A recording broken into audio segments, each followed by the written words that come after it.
My name is Marcia Aulebach. I'm the Senior Advisor for University of Virginia Pancakes for Parkinson's, and I'm from Fox Parkinson's Research in Washington, D.C. I want to thank the Wahoos today. This university, as of yesterday, is one of the largest universities in America raising money for Parkinson's disease.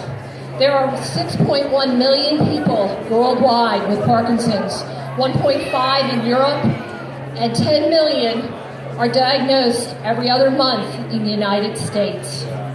This is a genetic order disease, forget the speech, genetic order disease which involves the depletion of L-dopamine in the brain.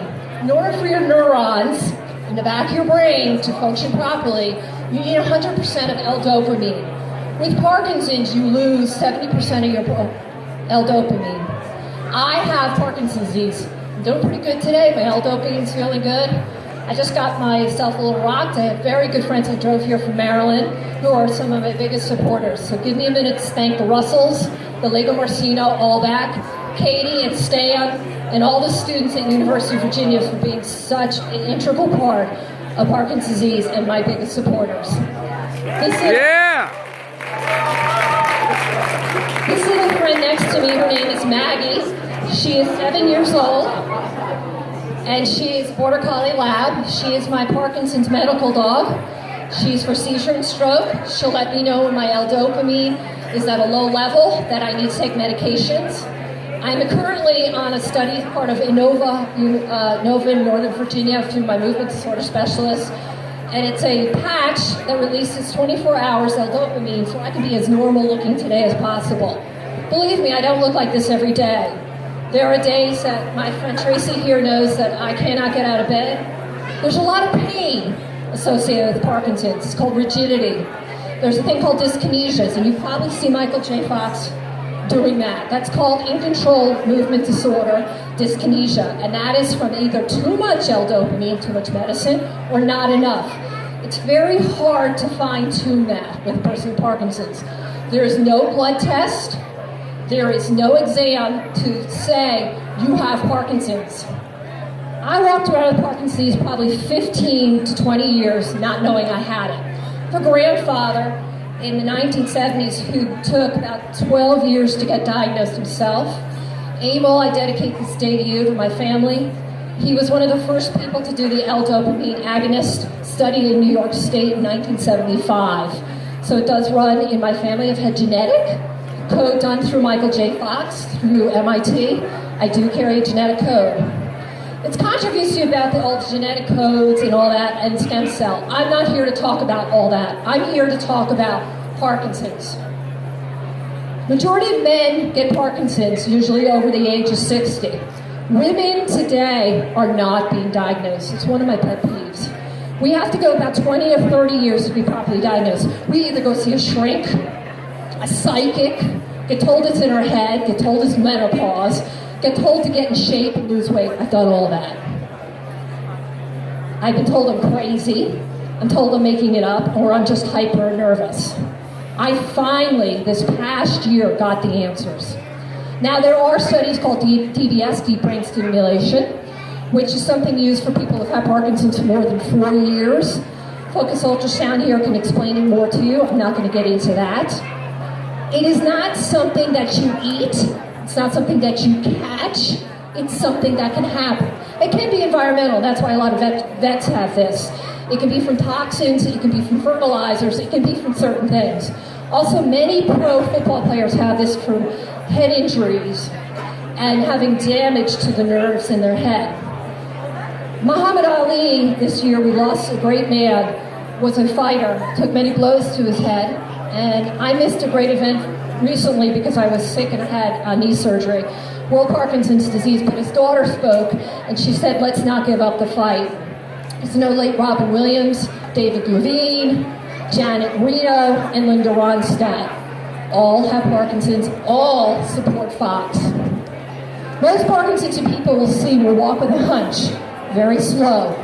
That's because of the rigidity in their spine and their back. Not all of us shake. Some people can run marathons, but check those people out 2 days later that they sleep. Sleep disorder with Parkinson's is incredible. My husband will tell you I move all over like I'm running a marathon. We don't sleep well, that's why we're tired. The brain doesn't shut down. With Parkinson's, every organ, not on the outside, but the inside shakes. So it's not Parkinson's that's going to kill you. It's Parkinson's related to your heart, your ligaments, your blood, your brain, the migraines, the seizures, the strokes, the breakdown of kidney functions. I've already had kidney surgery, a stent put in. It's the shaking. It's just like an athlete who may take all day to climb the mountain. And that's how you feel living with Parkinson's, overwhelmed and really tired. I'm not asking for sympathy, but when you meet somebody with Parkinson's, don't step back. It's not contagious. Talk to them. They're usually very intelligent people. They're going through a tough time, and they just want to feel welcome. I think we have some of them here today. Go over and say hi. Give them some encouragement. There are more people in this world with Parkinson's. That's going to blow your way. Muscular dystrophy, Lou Gehrig's, and diabetes together don't match the number of people who have Parkinson's. Pretty shocking. The number of cancer people in the United States does not match the number of people. There's more people with Parkinson's.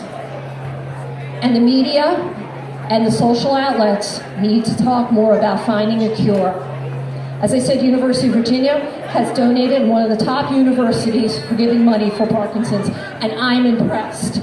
Being a fellow Wahoo and a person whose family is a UVA, I love you guys. Just going to give a moment to say thank you to Katie and Sam. Katie and I met her freshman year. Katie is one of the executives here and students that we've become best friends. And she is the one that's put me in touch with how to touch the students, how to make this a bigger event every year. And the one good thing about Katie is her grandmother has something, and every year I meet one of the students, so their grandmother, their dad, their sister has it. Please pay attention to the signs and symptoms. The youngest person in America is 4 years old. 4 years old. The youngest person in Europe is a 7-year-old boy. He's had a number of testing, but he's progressing. Some people progress very slow. There are 5 stages. I'm between 2 and a 3. I started as a 1. The 1 will, just a slight tremor, maybe in your pinky or your hand. You're tired, you have some pain. Stage 2, you'll shake more, you'll fall more, your appetite, your sense of smell can change. You just feel exhausted, you might fall and break some bones. That's me altogether. Stage 3, much more advanced. A lot more pain, don't feel like eating, you have to sleep more, you have more rigidity, more tightness of your breath. Stage 4 to 5 is more, you might have dementia. A lot of people with Parkinson's in stage 4 or 5 might, not all, have Alzheimer's, because Alzheimer's and Parkinson's go hand in hand. It's because the chemicals in the brain, that L-dopamine and the NSAID inhibitors, are being overloaded or not being worked with. If I can say one thing about Parkinson's, is that I'm thankful for Mr. Michael J. Fox. He's been the poster child, as he says, I hate the word, of what Parkinson's looks like. He is a fighter. He's had surgeries. He's been to many doctor's appointments. The average person spends about $1,200 to $2,500 worth out-of-pocket insurance on Parkinson's a year. Very expensive. Myself and several people of my community, Emily Yonan said Parkinson's, we talk about Social Security. Very hard that the Social Security Administration does not honor Parkinson's as well as it should. It didn't honor me because I wasn't 60, I wasn't shaking, and I wasn't falling down. On a good day, other days I'm using a walker, I'm using my dog, I'm in pain, my feet hurt. Tomorrow I'll pay for it. So I've been battling that. So I'm an advocate and a lobbyist and a law woman for ADA rights to get people recognized with Parkinson's. If you have any questions or anything, you can come talk to me afterwards. I'd be glad to talk to you. I'd really like to thank University of Virginia, and way to go. And let's go Hoos, let's win today. And thank you for coming. Thanks. Yeah.